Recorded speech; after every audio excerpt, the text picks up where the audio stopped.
Welcome back. This is lecture 33.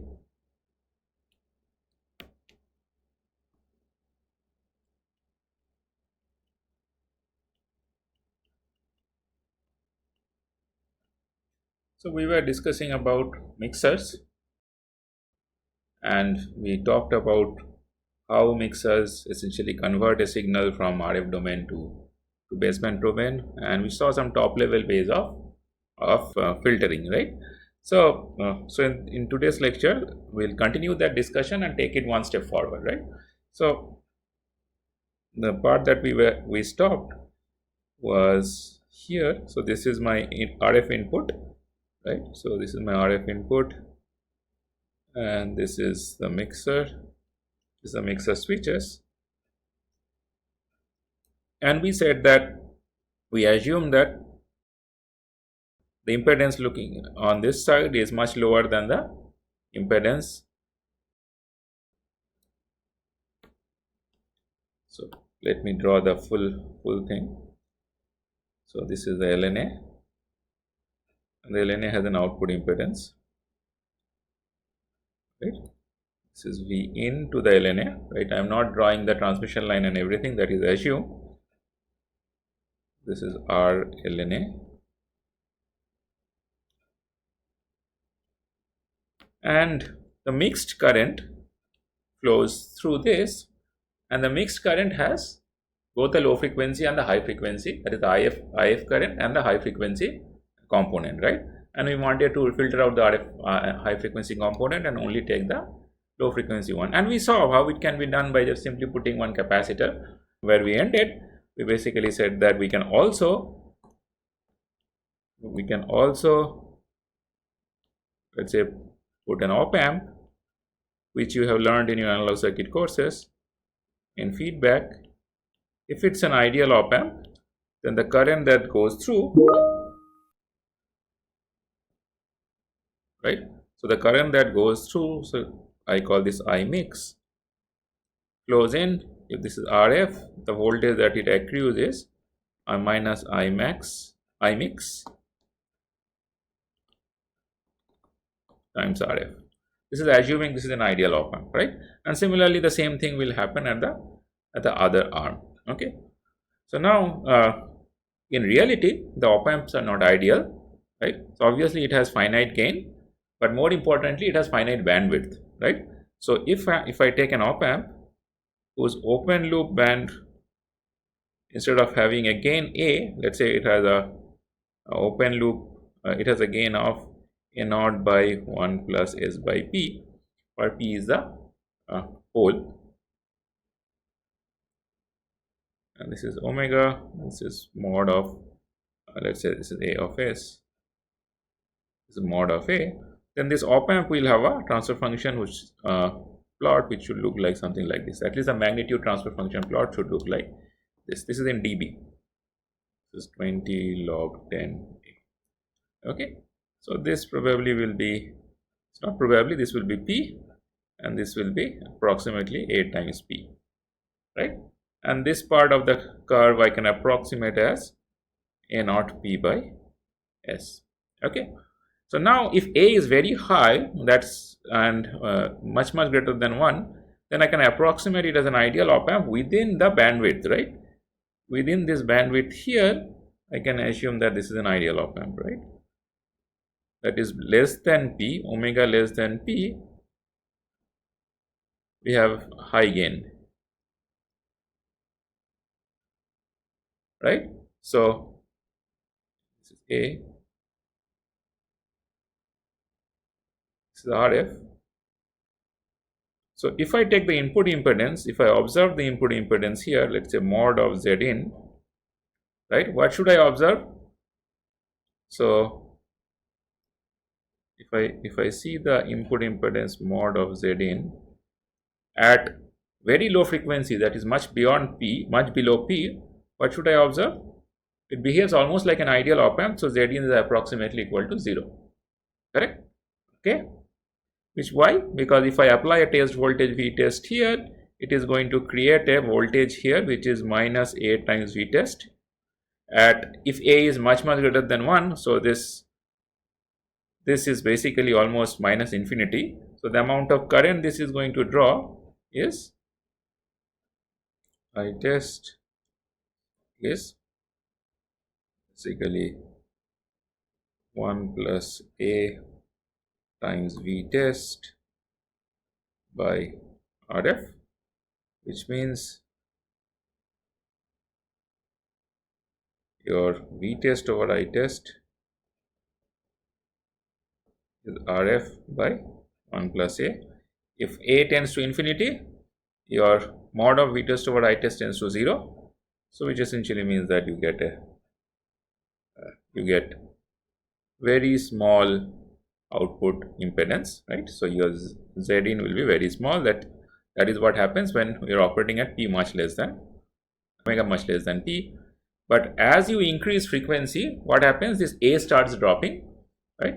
Because A starts dropping, your Zin will start to increase. Now A is a complex quantity, so it's not like A. Zin will just, you can simply add 1 plus to the value of that quantity, right? So but you get the idea that you are going to see an increase in mod of Zin, right? You are going to see an increase in mod of Zin, correct?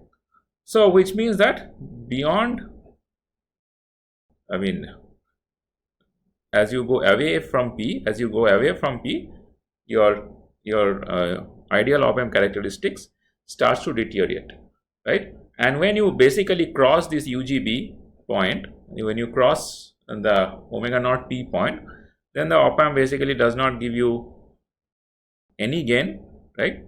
And the worst case, the op amp output will be essentially 0, right? Much less than V test. And if the op amp output is 0, then the input impedance essentially becomes RF, right? So this will kind of, somewhere beyond UGB, it will saturate to RF, right? So this is approximately 0, and this is RF. Okay. So so which essentially means that if you design your op amp in such a way that if this is your I mix, which has what frequency components? I mix has frequency components of FIF, and then it has components of twice FLO. So what is the input? What was the input at? V in was at FLO plus FIF, right? And here and mixer had a component of, the mixer switches were operating at FLO, then 3FLO, 5FLO, and so on, right? So in the last class we saw that we had components of, if I only take the positive side, we had components of FIF, then 2FLO minus FIF, and so on, right?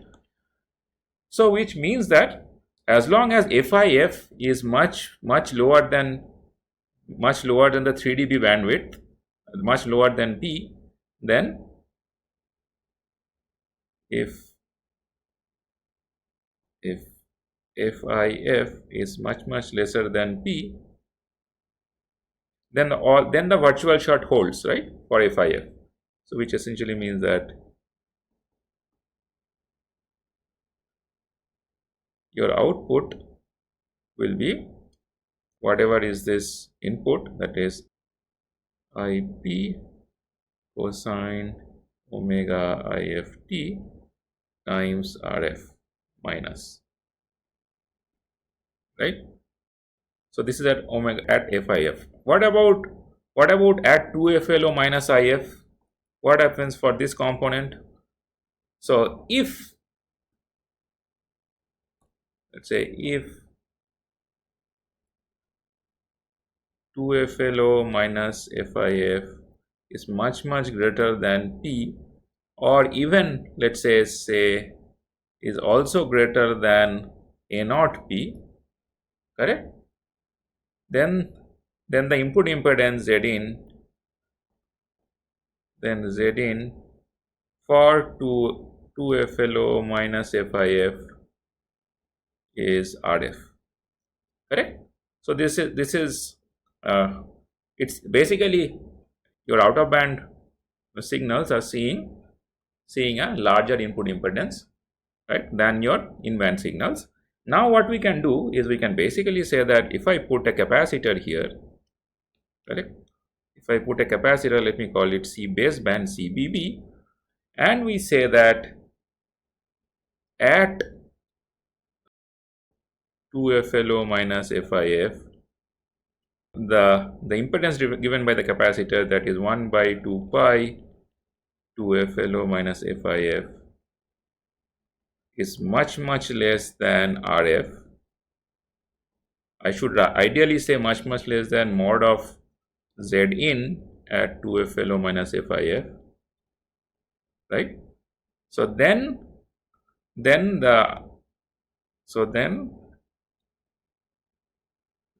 the component at, or the current component at 2FLO minus FIF will flow through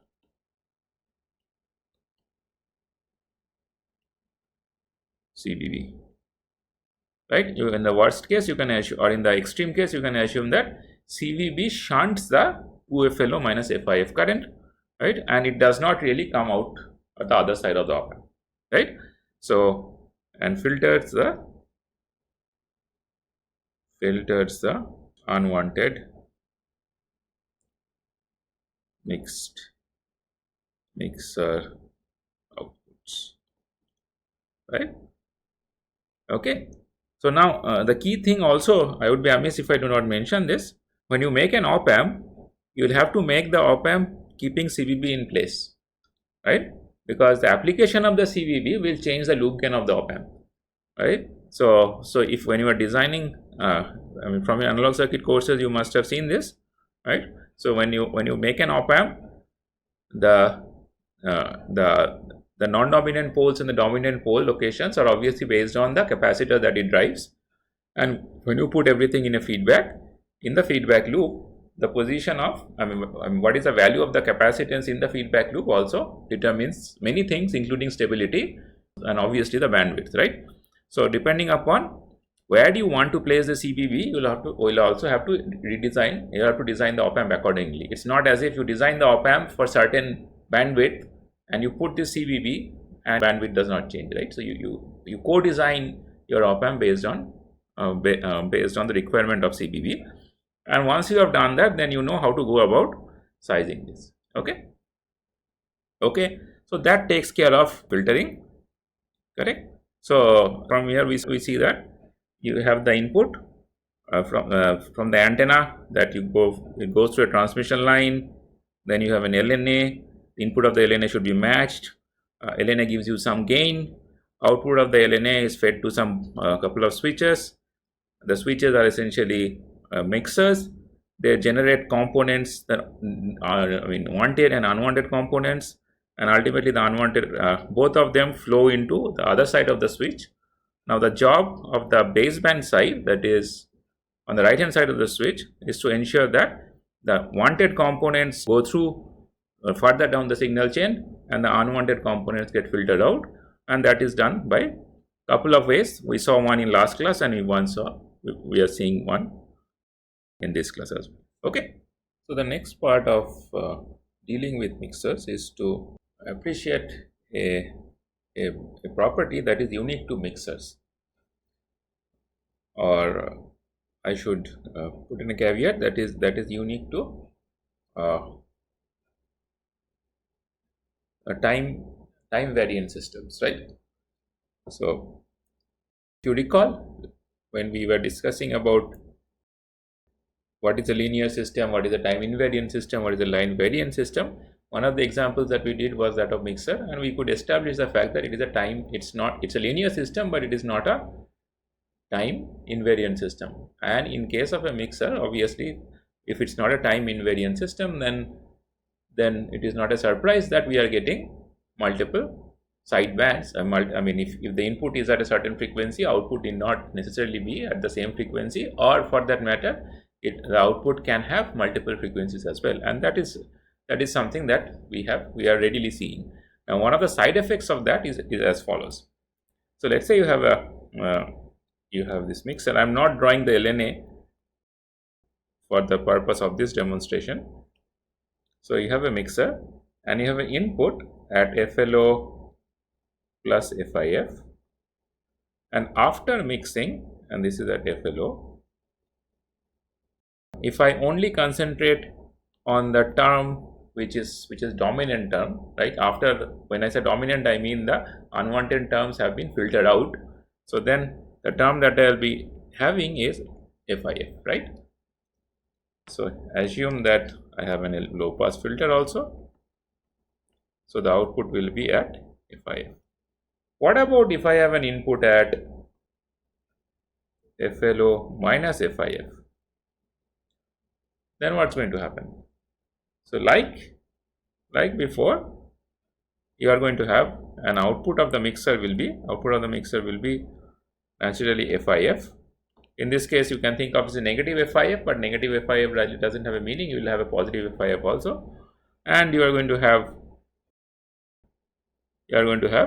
other higher harmonics also. Here also you are going to have FIF plus I am going to have NFLO plus FIF, right?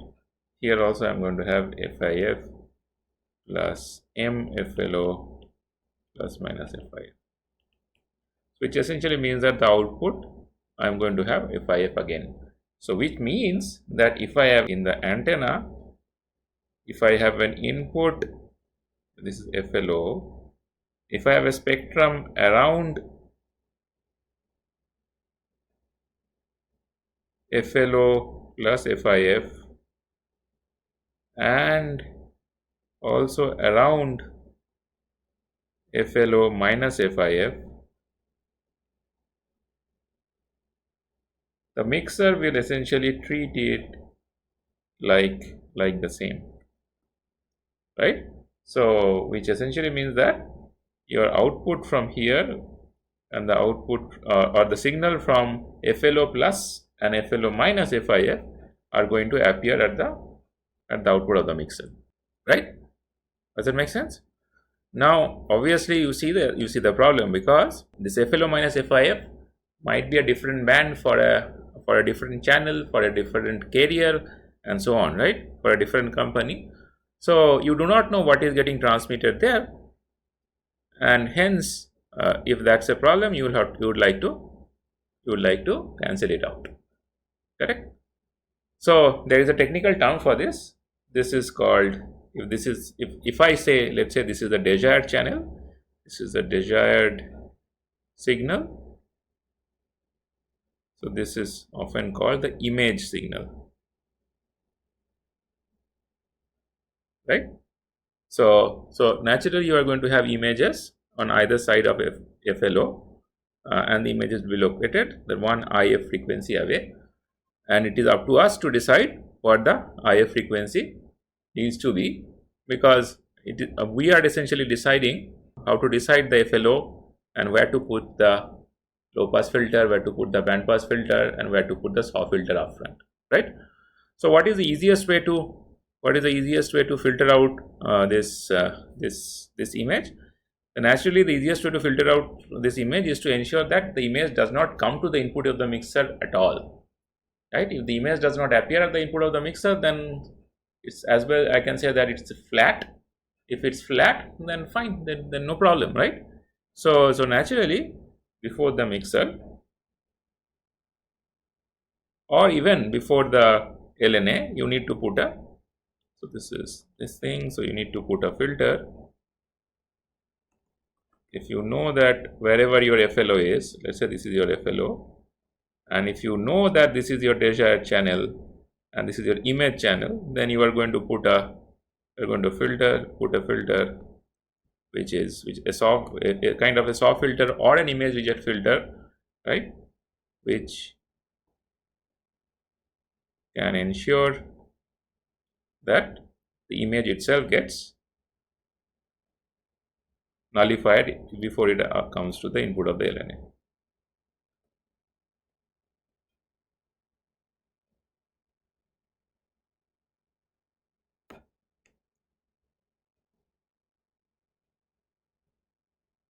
Okay, fine. So depending upon the location of the FIF, you can decide whether the SAW filter that you generally will put at the upfront can also behave like the image reject filter, right? But let's say for some reason within the image frequency also falls within the band of that SAW filter, right? Because ultimately the SAW filter is also not is also not God, right? Your SAW filter will also not be able to filter out everything. It is also going to pass on something, right? And if your image frequency falls like in the vicinity of the SAW filter also, you are going to get some image that will come through, right? Now if the image comes through, then after you enter after everything goes inside the chip, you might need to put an additional level of filtering, and that is also done. And that level of filtering you can have at the input of the LNA or at the output of the LNA. Generally it is preferred to have at the output of the LNA, because these whenever you put a filter, you kind of have some sort of attenuation, and some sort of noise gets added, right? So if the input is already very weak, and you are designing LNA for a very low sensitive for a very low amplitude, low power signal, then it is better not to put and another level of filtering before the LNA in case the signal weakens further, right? So generally an image reject filter is often put after the LNA in a heterodyne receiver. So this is an image reject filter centered around FLO plus FIF. Now note that I am choosing this FLO plus FIF to be your desired band. You could have as well chosen FLO minus FIF to be the desired band. In that case, FLO plus FIF would have been the image band, right? Okay. So that's interchangeable. Okay. Okay. Now the next question that should come to your mind is, how do I choose the location of FIF? What happens if I choose FIF to be very far away from FLO, right? That seems to be good, because if I choose it to be very far away from FLO, then filtering becomes easy, right? Filtering becomes easy if the stuff that I am going to pass and the stuff that I don't want to pass are not close by. They are far away, right? So filtering becomes easy if I choose it to be much higher than much farther away from FLO, right? But what's the problem? If you choose it at very high output, if you choose FIF to be if I have to be, let's say, 500 megahertz, if you want FIF to be 1 gigahertz, where FLO itself is like 2-3 gigahertz, then obviously, regardless of the value of the FLO, after the mixer where you are planning to put a low pass filter, the low pass filter needs to pass that FIF, right? So if FIF is large, the LPF bandwidth also has to be large, right?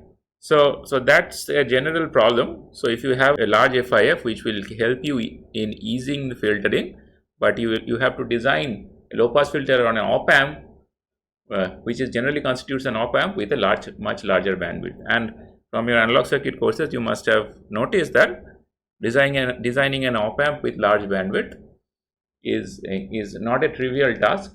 One can do it, but you end up burning a lot of power, right? So there is this trade-off, that where do you want to locate this FIF.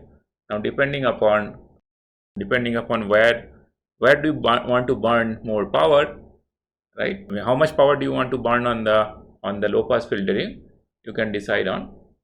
That is one of the design choices that one can make to decide on where to put the FIF. Okay.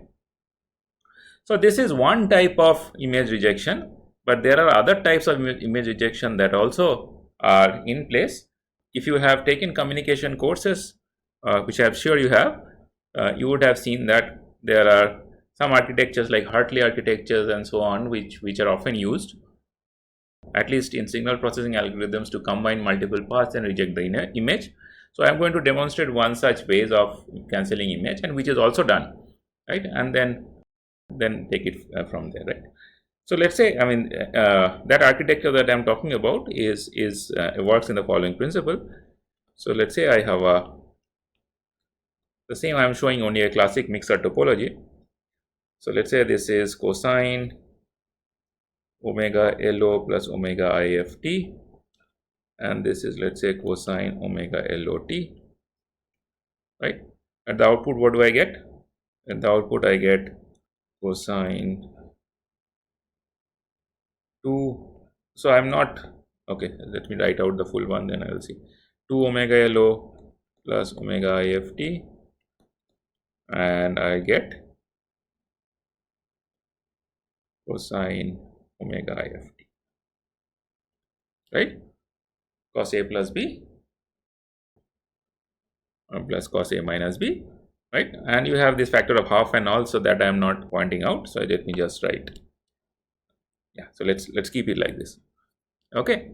Now what happens if I put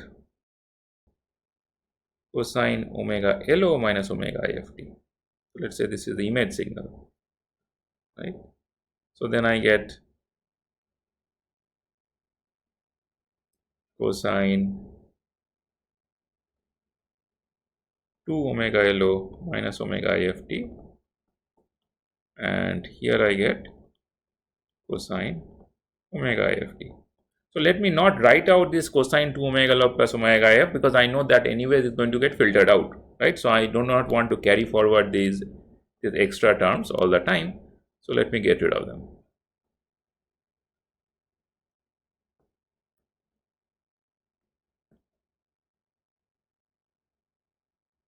Okay, fine.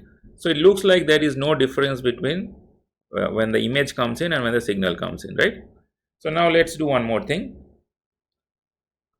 I can multiply this guy with sine omega LOT also, right? Right? So let's say your input now is again the same thing. So these are connected. So what do I get at the output? Sine omega LO times cosine omega LO plus omega IF. So I get sine A plus B, which will get filtered out, and sine A minus B, which is minus sine omega IFT. And for the image, what do I get?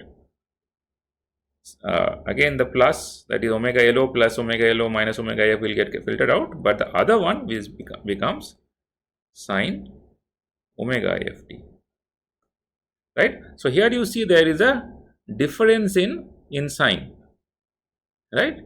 So moment when you have something like this in any architecture, then your brain should light up, and you see that there seems to be a way of differentiating or discerning in this particular case the image from the desired signal, right? But right now one of the signals is in cosine domain and another is in sine domain. So if I let's say for example give a 90-degree phase shift here, 90-degree phase shift, 5-degree phase lag. So what will I get here? Let's say I give a 5-degree phase lag, right? So cosine omega IF t, or let's say from here I give a 90-degree phase lag. So what do I get? So I get sine omega IF t minus 90 degree, right? So what do I get here? That means this becomes minus cosine omega IF t, and this one becomes plus cosine omega IF t, right? So now you see that these two paths, in the top half you get cosine omega IF in both cases, in the bottom half you get negative cosine omega IF. Or if I now start putting up, so maybe I should have used a different color for this also to demarcate the to demarcate the image from the RF, right? So if I add them up, what do I get? So this guy gets cancelled out, the contribution from the image gets cancelled out, and we get only cosine omega IFT, right? So if I have to be very nitpicky, so I will say V sig, and this is V image. So this is V sig by 2, this is V image by 2. Similarly, this will becomes minus V image by 2, V sig by 2. So here you get V sig and no image, right? So clearly you see that in this case, without even using any filter, you can get rid of the image after the mixer, provided you have an option to give 90-degree phase shift to the IF, right? Note that this is not a 90-degree phase shift to the RF signal, it's a 90-degree phase shift to the IF. Okay, so how do you get 90-degree phase shift to a signal? So if I so now if I go back to our mixer and all those topologies, so what do I need firstly? So I need, as you can see, I need cosine omega LO and I need sine omega LO. That is, I need 90-degree phase shifted clocks. So in the earlier version, we only had 0 and 180-degree clocks, but now I require 90-degree phase shifted clocks, right? And if I want differential, which means I need 0-degree phase shifted clock, I need 90-degree, I need 180, I need 270, right? So I need 4 phases of clocks. In the earlier case, I wanted only 2 phases of clocks. So which means that I need one clock which is 0-degree. Let me call it S0, right? This is S90. This is S180. This is S270. You have LNA. Output of the LNA comes here. Okay. So what are you combining? So the 90-degree paths are the. So okay, before I proceed, I should also, there is one more terminology that I missed. So this is called the in-phase path. This is called the in-phase path, and this is called the quadrature path.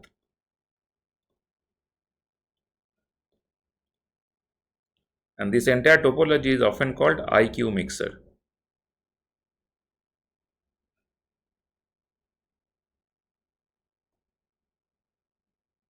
Right?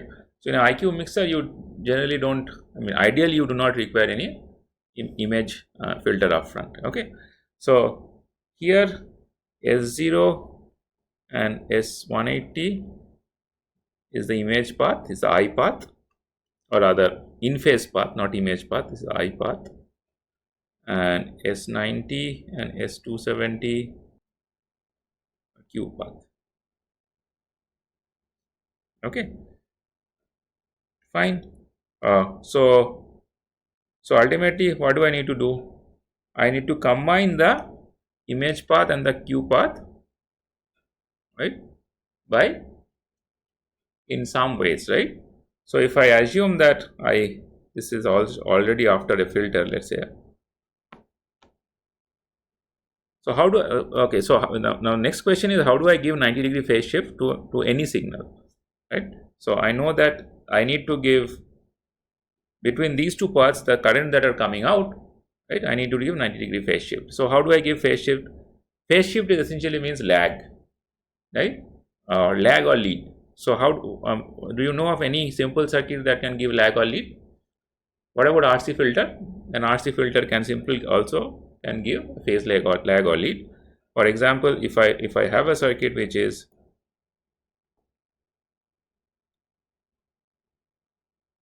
C, and at omega, let's say at omega IF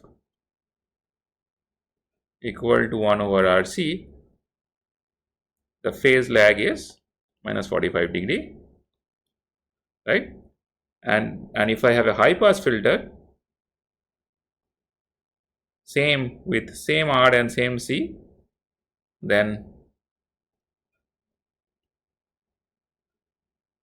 here I have a phase lead of plus 45 degree. So between these two I have a phase difference of 90 degree, right? So that kind of, basically, if you take the output from here, you can do multiple ways of, you can do it in multiple ways. You can first filter, you put this you filter this way, or you can filter using op amps, right? And then you pass it through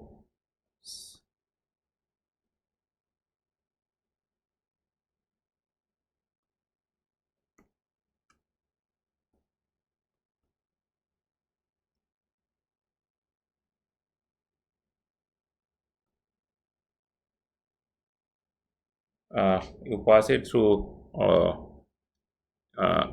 two different paths, right? And then obviously I mean 0 and 180 degree you are planning, you are going to combine in some way, right? So let's say I am just showing you one way of combining. So you can put an operational transconductance amplifier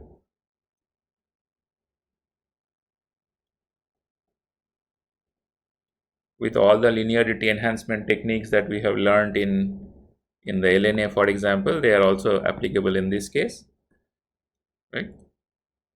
And then did I do it correctly? Yeah.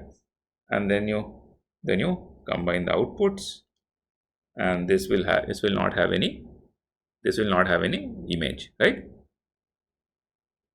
Okay, so that's typically how one goes about making an image reject receiver. By the way, this by no means is foolproof, and this by no means is complete. I showed you one way of giving 90-degree phase shift, but you can obviously understand that if you put these explicit R's, then you can have problems with noise, right? And which essentially means that your noise figure of the or sensitivity of the receiver can degrade if the LNA upfront does not give you enough gain, right? So then then one can, instead of doing all these things in analog domain, you can directly down convert everything and then put an ADC and do the image cancellation at ADC at a digital level also. But in general, the problem of doing all these things further down the signal stream is the fact that the image exists till it gets cancelled, right? So you have image exists here, both the image and the signal exist here. Similarly, both the image and the signal exist here, here, here. It only gets cancelled here, right? Image cancellation happens only here. The image cancellation happens only at the output after combination.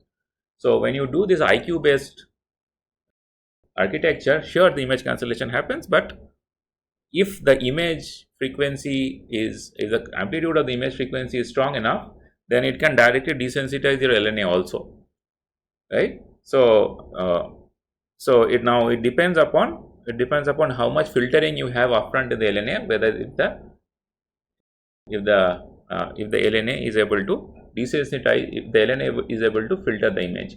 If the LNA is not able to filter the image, or the SAW filter or the image rejection filter that you have before the LNA is not able to filter the image thoroughly or sufficiently, then you must put an image reject filter here just after the LNA, because the LNA is going to gain up even the image if it appears at the input of the LNA, right? So moment it gains up, then your switches, which we will see, will also be made up using transistors, you are essentially going to see a lot of unwanted swing, and they will also cause distortion, right? So typically what is done is a combination of using LC filters at the output of the LNA, because LNA itself will have at the output will have some filtering, right? You will have some LC tank at the output of the LNA that can give you some filtering. Now you tweak the LC tank to ensure that it's sufficiently high Q enough to reject your image. If not, then you put a separate image reject filter, and then nothing will get rejected to infinite dB. There will be some remnant of it. Then you use this technique of delaying and adding. This is also called, if you look up the literature, these are also called polyphase filters. I only showed 2 phases, but you can generate multiple phases. The breadth of the course or the depth of the course does not allow us into going into all sorts of filters that can be done, but this should hopefully encourage you to explore the topics in those directions, right?